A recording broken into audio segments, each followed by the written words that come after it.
welcome back to my channel. My name is Stacey. I'm so glad you decided to join me today.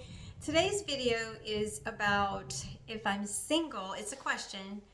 If I'm single, should I wait for my affair partner to get a divorce? So let's jump into that. But first, hi, my name is Stacey. I'm so glad you decided to join me. I'm an infidelity coach and I specialize in helping the unfaithful in their affair, prevent relapse, and heal. So let's get into the video. I get asked this question quite often. Hold up a second. I was Cersei.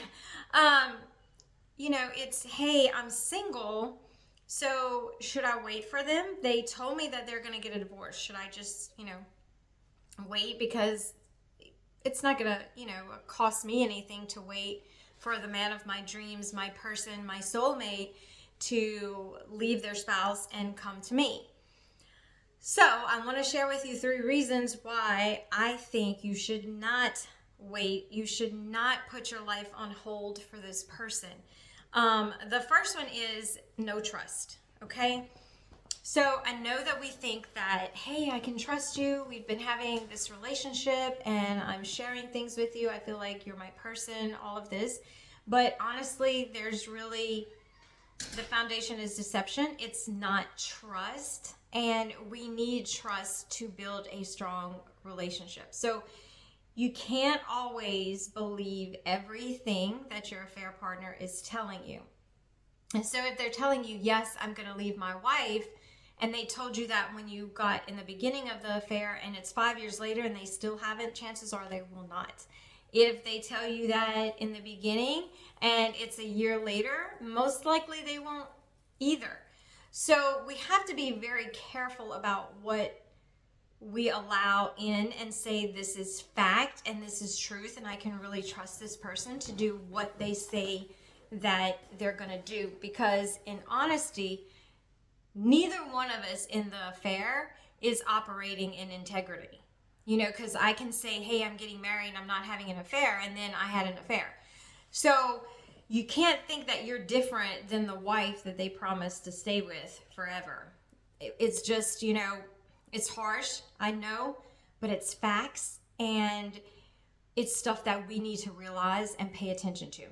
The second thing is you're possibly using this person as an escape. Maybe you have some commitment issues, or maybe you feel safer with them being with their spouse most of the time and you not having to fully give in.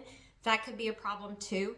And the thing is, if you're using that person as an escape, you may not be fully aware that's what you're doing. It could just be, hey, I like the way you make me feel. It takes a little while for some of my clients, and it's all because of the fog. It just takes them a little while to break through and start to realize that, hey, this might not be the person that I really want to be with.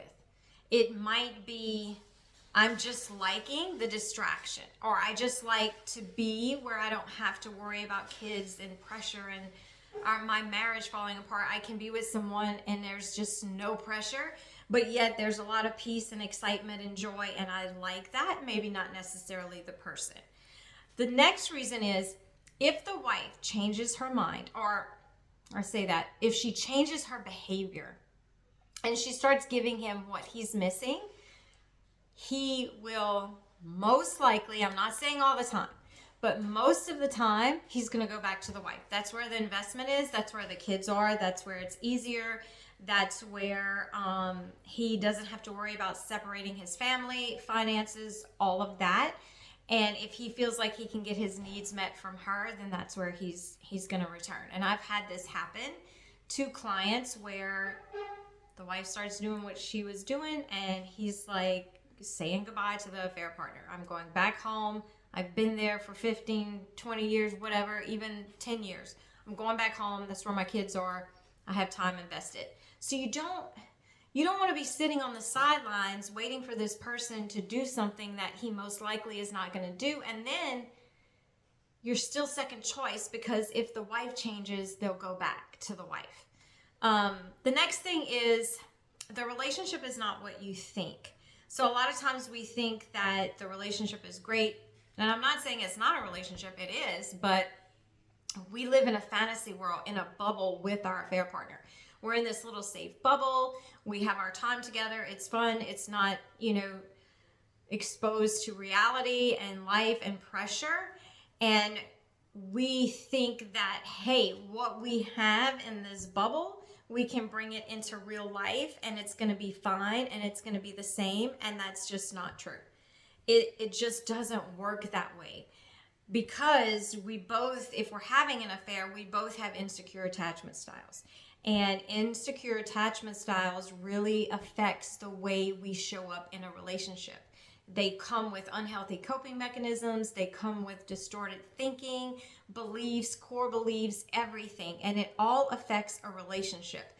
So you go from one bad marriage to another bad marriage, thinking that, hey, this affair partner person is my person, and you may have a great connection, but in time, in reality, when you get to the power struggle stage, it will crumble.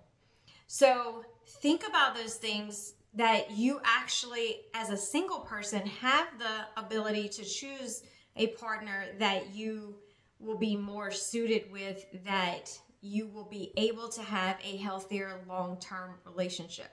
A lot of us don't really think about those things, like, what's my red flags? What's my green flags? What would I want in a relationship? And then if you're single and you're having an affair, then that's a great opportunity for you to start working on yourself, realizing that you have core wounds and you need to heal them so that you can have a healthy relationship, not just with your partner, but with yourself. Now, I can be content. I know how to have peace when things are not great. I don't have to rely on everyone to give me validation. I'm just more confident and content within myself. And that's what we all want, because relationships are hard and we can sometimes become really anxious and we don't even know why.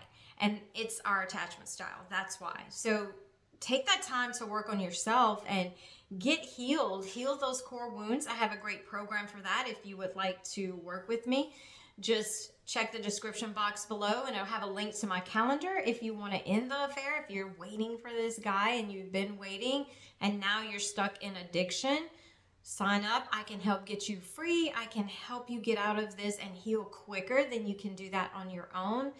So just keep those things in mind. It's never wise to wait on a married man. It's just not. Don't waste your life on them. You deserve better. Get healed and find you a good guy. Not saying that the other guy is terrible, but let's find one that is a little bit healthier in relationships and one that you can trust. If you have any questions, let me know. I hope you found this video helpful. I'll talk to you next time. Bye.